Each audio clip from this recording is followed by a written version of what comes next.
We are back with today's Mostly Interesting, and students at San Diego State University can now take notes while learning about notes. Cool. The school will begin offering a class next year focused on reggaeton superstar Bad Bunny. The course will focus on the artist's impact on Latin culture.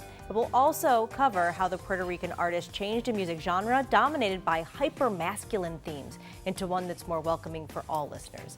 The school previously taught a course on Tejano artist Selena Quintanilla. Good job. Good for them. Yes, very good. Here's what's happening with me in life. I'm getting to a point where I just don't know anymore. Music, pop culture, it's starting to slip. Where I'm like, I kind of know, but I also don't 100% know who Bad Bunny is.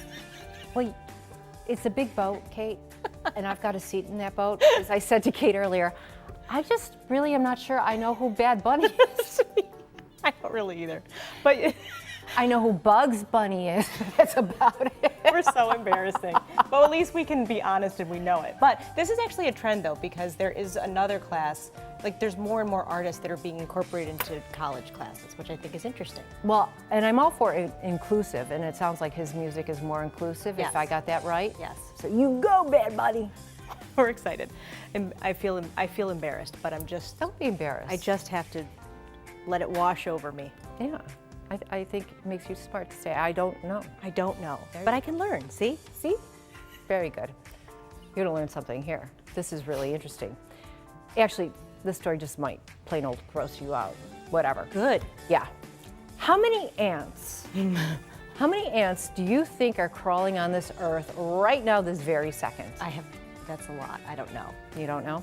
Well, scientists think they finally have tackled that most impossible question, and the answer is 20 quadrillion.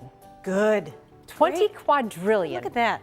Yeah, that's a lot of ants. Actually, to be exact, that's a 2 with 15 zeros after it. A team from the University of Hong Kong decided to find a way to factor together the amount of ants that may be on each continent, and they found that 20 quadrillion is the answer. That means that ants exceed the combined biomass of wild birds and mammals and equals 20% of human biomass. Scientists say that knowing how many ants are on the Earth and their biomass will help understand the processes of Earth's various ecosystems, I should say. Oh, 19 quadrillion. 14 quadrillion, 900. I wouldn't kill an ant. Maybe. You know, so years ago when I was working in Rochester, I remember they used to do something at the Seneca Park Zoo called Bug Zoo. And the guy who headed up Bug Zoo, that was the whole idea of teaching people about insects. But one of his things that he would always say is, we are far outnumbered by insects on this planet. When you think about that, 20 quadrillion, what is it? And that's just ants. Yes. What is it? What are we, 9 billion now? Scott? Anyone? Scott's on his phone. We Somewhere don't like know. that. 7? I'm looking up ants. I'm looking up about ants. Oh boy, we gotta run.